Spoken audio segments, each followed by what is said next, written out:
अस्सलामुअलैकुम दोस्तों, मेरा नाम है सईद यूसुफ और आप देख रहे हैं समी टीवी।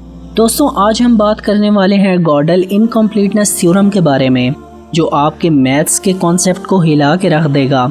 इस सिचुएशन में आपका दिमाग काम करना बंद कर देगा और आप ये डिसाइड नहीं कर पाएंगे कि क्या सही है और क्या गलत। ये थ्योरम सिर्फ मैथ्स में ही नहीं बल्कि फिजिक्स के भी कई रूल्स पर भी लागू होता है।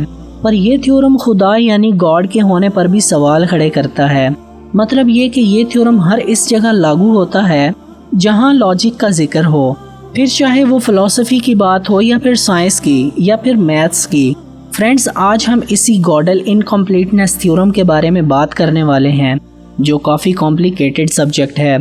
जिस तरह आइंस्टाइन को फिजिक्स का बड़ा साइंसदान माना जाता है, बिल्कुल इसी तरह कर्ट गॉडल नाम के इस मैथमेटिशियन को मैथ्स का आइंस्टाइन माना जाता है। और गॉडल ने इस थ्योरी की शुरुआत बस एक छोटी सी स्टेटमेंट से की, जिसे हम लायर पैराडॉक्स के नाम से जानते हैं। तो चलिए इस स्टेटमेंट के जरिए इनकी इस थ्योरी को समझने की कोशिश करते हैं। आप अपनी स्क्रीन पर देखें क्या लिखा है, आई एम लाइंग, जिसका मतलब है कि मैं झूठ बोल रहा हूँ। ये कोई मामूली सी स्टेटमेंट नहीं है, ये अपने आप में एक मैडनेस को जाहिर करता है। पर ऐसा क्यों? क्योंकि अगर ये स्टेटमेंट सही है तो मैं सच बोल रहा हूँ, मतलब मैं झूठा नहीं हूँ, आई एम नॉट लायर। और अगर ये स्टेटमेंट सही है तो इसका मतलब ये है कि ये जो अल्फाज लिखे हैं ये सही होने चाहिए। इसमें क्या लिखा है कि आई एम लाइंग, मतलब मैं झूठ बोल रहा हूँ। और फिर अगर आप ये मान लें कि ये स्टेटमेंट गलत है तो इसमें जो लिखा है कि आई एम लाइंग यानी मैं झूठ बोल रहा हूँ, इसका मतलब ये है कि ये स्टेटमेंट तो सही है, जिससे ये साबित होता है कि आप इस पैराडॉक्स से बाहर आ ही नहीं सकते, क्योंकि दोनों ही सिचुएशन में आप एक कॉन्ट्राडिक्शन में फंस जाएंगे और आप कभी ये नहीं कह पाएंगे कि क्या सही है और क्या गलत। और मैथ्स की दुनिया में जब भी हम किसी स्टेटमेंट को ट्रू या फॉल्स प्रूव नहीं कर पाते, तब ऐसी सिचुएशन को हम कहते हैं इनकंसिस्टेंसी। और गॉडल इसी चीज़ को मैथमेटिकली अरेंज करना चाहते थे और इस लायर पैराडॉक्स को एक कंसिस्टेंट रूप देना चाहते थे। और जब उन्होंने ऐसा किया तो इसने पूरी मैथमेटिक्स के बेसिक स्ट्रक्चर को हिला कर रख दिया। वैसे मैथमेटिक्स में हमें जो कुछ भी सिखाया या पढ़ाया जाता है, इसके कुछ रूल्स होते हैं और हर इक्वेशन का प्रूफ होता है। और मैथमेटिक्स के कुछ यूनिवर्सली एक्सेप्टेड रूल्स हैं जिन्हें एक्सियम कहा जाता है, जो काफ़ी बेसिक मैथमेटिक्स रूल्स हैं। और ये बेसिक रूल्स जिन्हें एक्सियम कहा जाता है, इनके ऊपर पूरी बेसिक मैथ्स डिपेंड करती है। और सबसे बड़ी जो बात है कि इन बेसिक फैक्ट्स में कोई लेसन नहीं होता, मतलब ये सही हैं। इससे ये बात तो साबित होती है कि मैथमेटिक्स सब्जेक्ट अपने आप में एक कंप्लीट सब्जेक्ट है और इसमें हर चीज़ का प्रूफ होता है। बिना प्रूफ के मैथ्स की कोई बुनियाद ही नहीं। और मैथ्स की बुनियाद है ये फंडामेंटल फैक्ट्स जिन्हें एक्सियम कहा जाता है। लेकिन इस गलतफहमी को गॉडल के इस इनकम्प्लीटनेस थ्योरम ने पूरी तरह से झुठला दिया। इनका कहना था कि भले ही एक्सियम मैथमेटिक्स की बुनियाद है, लेकिन ये खुद भी कंप्लीट नहीं है, यानी वो खुद भी इनकम्प्लीट है और कोई भी एक्सियम खुद को प्रूफ नहीं कर सकता। चलिए इसे एक एग्जाम्पल से समझने की कोशिश करते हैं। फर्ज करें कि आपके पास दुनिया का सबसे सुपर कंप्यूटर मौजूद है और ये कंप्यूटर भी हमें वही आउटपुट देता है जो हम इसमें इनपुट देते हैं। और इस आउटपुट रिजल्ट को देने के लिए वो कुछ रूल्स को फॉलो करता है जो इसके एल्गोरिदम में डिज़ाइन किए गए हैं। और ये इनपुट आउटपुट कुछ भी हो सकते हैं, चाहे वो डिवीजन हो या फिर मल्टीप्लिकेशन। पर सबसे इम्पोर्टेंट बात जो यहाँ काम आती है वो है यहाँ टाइम और एफिशिएंसी की कोई कमी नहीं। यानी हम इस सुपर कंप्यूटर में जो भी इंस्ट्रक्शंस देते हैं वो कुछ रूल्स को फॉलो करते हुए हमें रिजल्ट देता है, चाहे इसमें कितना ही वक्त क्यों ना लग जाए, चाहे हजारों सालों का वक्त ही क्यों ना लग जाए। अब हम इसको इनपुट देने वाले हैं। दोस्तों, हम सब ये जानते हैं कि प्राइम नंबर क्या होते हैं। ऐसे नंबर जो एक से डिवाइड होते हैं और खुद से डिवाइड होते हैं। अगर हम इस कंप्यूटर को नंबर n देते हैं और ये इंस्ट्रक्शन देते हैं कि ये डिसाइड करे कि ये प्राइम है या नहीं, और इसके लिए आपको ये बताना पड़ेगा कि इस n नंबर को 1 से लेकर n-1 के बीच जितने भी नंबर हैं इन सब से डिवाइड करे, और इसी बीच वो 1 से लेकर n-1 के बीच किसी भी नंबर से डिवाइड नहीं होते। इसका मतलब ये है कि वो नंबर प्राइम है और ये आंसर हमें कंप्यूटर बिल्कुल दुरुस्त देता है। लेकिन इस पर गॉडल का ये कहना है कि भले ही हमने कंप्यूटर को कोई सिंपल इक्वेशन दी हो, लेकिन ये सुपर कंप्यूटर इसका प्रॉपर आंसर कभी भी नहीं दे पाएगा। मतलब इसमें कुछ ऐसी स्टेटमेंट्स जन्म लेंगी जो ये कंप्यूटर कभी भी प्रूफ नहीं कर पाएगा कि ये स्टेटमेंट सही है या गलत। और अगर हम इसका जवाब डॉक्टर गॉडल से जाकर पूछें तो वो आपको इसका प्रॉपरली प्रूफ करके बताएंगे। और ऐसी स्टेटमेंट्स हमेशा ही एग्जिस्ट करती हैं। हम जितनी भी कोशिश कर लें फिर भी ऐसी स्टेटमेंट्स लाजमी जन्म लेंगी। और इससे ये बात तो साबित होती है कि आप चाहे किसी इक्वेशन को सॉल्व भी कर लें फिर भी नई कॉन्ट्राडिक्टरी स्टेटमेंट्स जन्म लेंगी और हम ये कभी डिसाइड नहीं कर पाएंगे कि वो स्टेटमेंट सही है या गलत।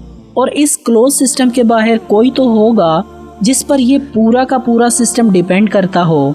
मतलब ये कि ये सुपर कंप्यूटर एक क्लोज सिस्टम है और इसे एक कंप्यूटर एक्सपर्ट कंट्रोल करता है और ये कंप्यूटर इसी एक्सपर्ट पे ही डिपेंडेंट है। और अगर ये एक्सपर्ट इसे कंट्रोल नहीं करता तो ये कंप्यूटर एक ना हल होने वाले चक्कर में फंस जाएगा। तो चलिए एक और एग्जाम्पल से समझने की कोशिश करते हैं ताकि सब कुछ क्लियर हो जाए। जस्ट इमेजिन कि आपका सेल फोन एक क्लोज सिस्टम है जो कैमरा, स्क्रीन, बैटरी और इन सभी चीज़ों से बना है, लेकिन ये सारी चीज़ें इनडायरेक्टली किसी और सिस्टम पर डिपेंड करती हैं, यानी मोबाइल मैन्युफैक्चरिंग कंपनी पर जो इस सेल फोन को ऑपरेट करती है। फ़ोन चलते चलते कई बार इसमें वायरसेस आ जाते हैं, लेकिन फ़ोन बनाने वाली कंपनियां हर महीने इन वायरसेस से बचने के लिए सॉफ्टवेयर अपडेट्स देती हैं। यानी डायरेक्टली या इनडायरेक्टली हमारा फ़ोन एक क्लोज सिस्टम है, वो इन्हीं पे डिपेंड करता है। अगर ये डिपेंडेंट ना हो तो ये फ़ोन एरर्स के लूप होल में फंस जाएगा। चलिए अब ये जानते हैं कि गॉडल की स्टेटमेंट क्या है। गॉडल के दो थ्योरम हैं।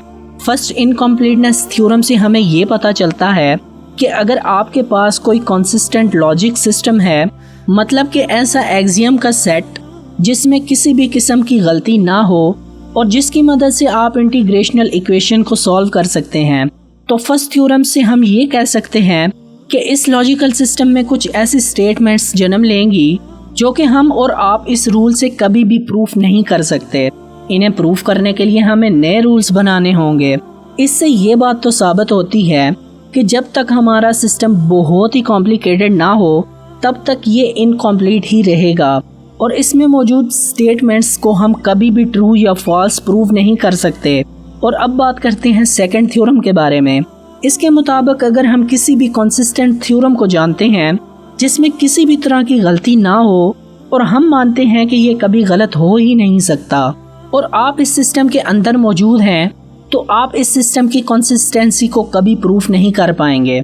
हम ये जानते हैं कि दो पैरेलल लाइंस कभी भी एक दूसरे को इंटरसेक्ट नहीं करती और हम ये कह सकते हैं कि वो इन्फिनिटी पर जाकर मिल सकती हैं।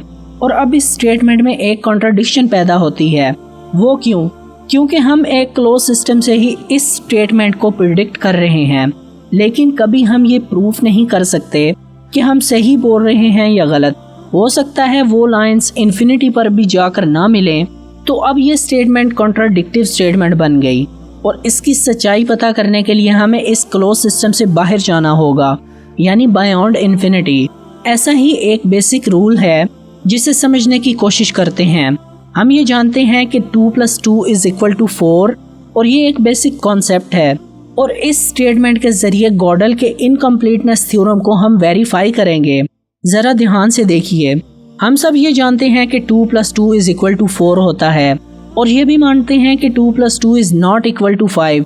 लेकिन ये जो 2 + 2 is not equal to 5 होता है, हम चाहे कितनी भी कोशिश क्यों ना कर लें फिर भी हम इसे प्रूफ नहीं कर पाएंगे, क्योंकि इस मैथमेटिकल इक्वेशन में छुपी एक ऐसी कॉन्ट्राडिक्टिव स्टेटमेंट है जिसे प्रूफ नहीं किया जा सकता और इसे प्रूफ करने के लिए हमें कुछ नए रूल्स बनाने होंगे और फिर शायद हम इस स्टेटमेंट को प्रूफ कर सकें। और जब नए रूल्स बन जाएंगे तब कोई और नई स्टेटमेंट्स पैदा हो जाएंगी, जैसे 2 + 2 is not equal to 8। आप लोगों को समझ आ रहा है ना कि मैं क्या कहना चाहता हूँ? यानी कि हम इस क्लोज सिस्टम में रहकर 2 + 2 is not equal to proof नहीं कर सकते, तो हम 2 + 2 = 5 को गलत भी नहीं कह सकते। तो अब शायद आप लोगों को ऐसा लग रहा होगा कि यहाँ पर कोई इनकम्प्लीटनेस है, मैथमेटिक्स में ये एक तरह का लायर पैराडॉक्स बन जाता है। मतलब ये कि हमें इस इनकम्प्लीटनेस को पूरा करने के लिए हमें इस क्लोज सिस्टम से बाहर जाना होगा और हमें मैथ्स के बियॉन्ड सोचना होगा। एक इसी तरह का एक और फैक्ट जिसे हम जानते हैं कि लाइट की स्पीड वैक्यूम में कांस्टेंट होती है और जिसकी वैल्यू है 3 लाख किलोमीटर पर सेकंड। लेकिन गॉडल के थ्योरम के मुताबिक ये स्टेटमेंट इनकम्प्लीट है, क्योंकि वैक्यूम के अंदर रहकर हम इसकी कंसिस्टेंसी को प्रूफ नहीं कर सकते। मतलब कभी ये प्रूफ नहीं कर सकते कि ये फैक्ट सही है या गलत। और हम ऐसा मानते हैं कि हमारी कायनात में लाइट की स्पीड से ज़्यादा स्पीड किसी चीज़ की है ही नहीं, और इसको प्रूफ करने के लिए हमें इस क्लोज सिस्टम से बाहर जाना होगा। मतलब हमें इस वैक्यूम से बाहर जाना होगा। लेकिन हमारी कायनात के चारों अतराफ तो वैक्यूम ही है। मतलब हमें हमारी कायनात के बाहर जाना होगा, तब हम जाकर स्पीड ऑफ लाइट की कंसिस्टेंसी को चेक कर पाएंगे। और आखिर में सबसे अहम मुद्दा जो है वो ये है कि गॉडल की इस थ्योरी के ज़रिए हम गॉड यानी खुदा के होने की कंसिस्टेंसी पर नज़र डालते हैं। हम सब ये मानते हैं कि अल्लाह हर जगह मौजूद है। और अगर मैं आपसे ये पूछूं कि क्या अल्लाह मौजूद है, तो आप सभी का जवाब होगा हाँ।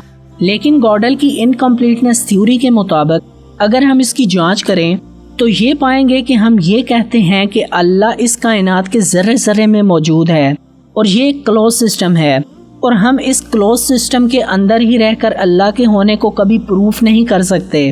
वो हर जगह मौजूद है और इस बात में हमेशा एक गलती बनी रहेगी। इसके अलावा अगर कोई चीज़ सामने मौजूद हो तभी हम इसको प्रूफ कर पाएंगे। तो देखा आप लोगों ने गॉडल की इनकम्प्लीटनेस थ्योरी कैसे हमें बताती है कि जिन फैक्ट्स के मुताबिक पूरी मैथ्स चलती है वो खुद भी इनकम्प्लीट हैं, और कुछ स्टेटमेंट्स को हम प्रूफ भी नहीं कर सकते कि वो सही हैं या गलत। यानी कि हमारी मैथमेटिक्स पर गॉडल की इनकम्प्लीटनेस थ्योरी एप्लीकेबल है। सो फ्रेंड्स, आज के लिए बस इतना ही। आज की हमारी ये वीडियो आप लोगों को कैसी लगी हमें कमेंट करके ज़रूर बताएं। अगर आप लोगों को ये वीडियो पसंद आई हो तो इसको लाइक और ज़्यादा से ज़्यादा शेयर ज़रूर करें।